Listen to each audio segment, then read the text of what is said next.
for thousands of years. There are some things in this world so frightening that we pretend they don't exist. They have lived among us. We call ourselves Skinwalkers. Feeding on our flesh. What is the most wolfish thing you have ever done? The most wolfish thing. The most wolfish thing I've ever done. Well, I will say this, that the first day after putting on that suit, all I wanted was a big piece of steak. That was my one thing I wanted. I went out and just got the biggest, most massive, most raw piece of steak I could get my hands on.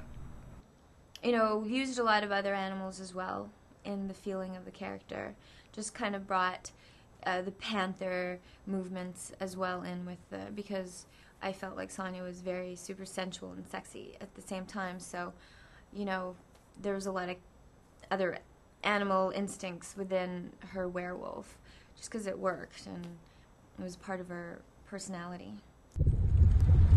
There is a gene that separates man from animal. Some are born without it. Well, it's a different take on werewolf movies. I mean, you can only go so far as an audience and only give so much of yourself to these characters, knowing that, you know what, it's a computer-generated image. It's not the case with Skinwalkers. I mean, we have Stan Winston building these amazing prosthetics, and if you watch the eyes of the beasts, you can still see the human inside. So, I mean, for the group of Skinwalkers that don't really necessarily embrace this curse, you can see the struggle. Or you on the opposite end of the spectrum, you can see, you know, Jason Behr's character really enjoying it, and, you know, it's almost like a sexual experience where it's just euphoric for them. And being able to really invest yourself as an audience into these people and follow their story is unlike any of the other ones that, you know, have come out so far. I bring something else to the mix, and that's Skinwalkers.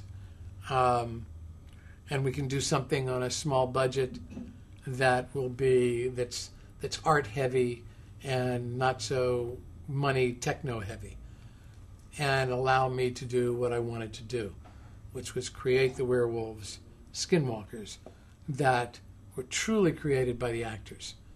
They're addicted to blood. It's like drugs to an addict. Once you feed, you can't go back. For some, it is a curse. You've been living like this your whole life? We want the curse to end. They don't. Or it's about the performance of the actor. And that's what's special about Skinwalkers. And those are the werewolves, the Skinwalkers you see are basically the actor's performance from the moment they have, when their skin is human, to their skin being Skinwalkers, which is hair and fangs and everything that has to do with being a werewolf. I play the role of Adam Kilmer, who is so reluctant to be found in the situation. I mean, we've been preparing to protect this prophesized child to take the curse away, and we finally come to a point where we have to face the truth of it, where there are people who don't want this child to make it to his 13th birthday. Where's the child? They're dying for some kid they've never even seen. They have faith. Why do they want me? Because you're the only one who has the power to end the curse forever. For others, it is power. I am not human.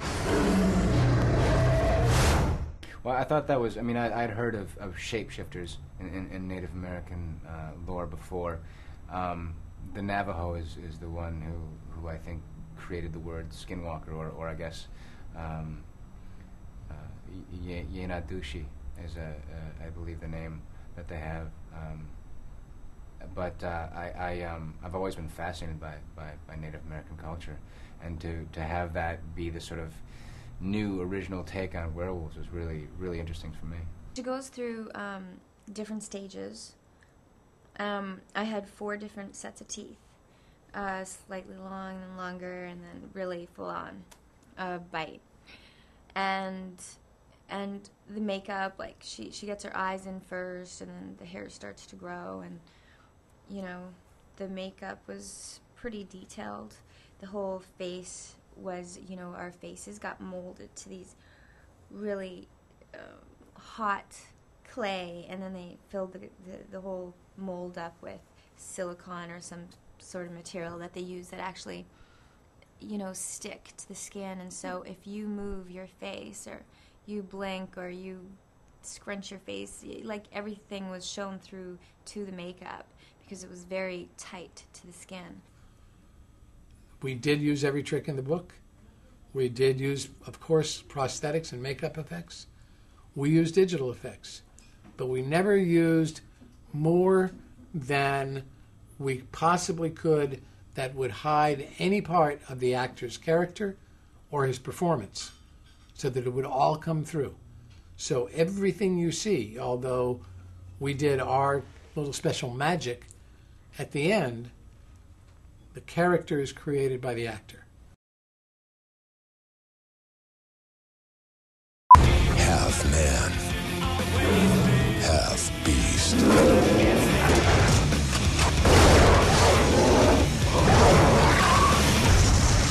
Skinwalkers.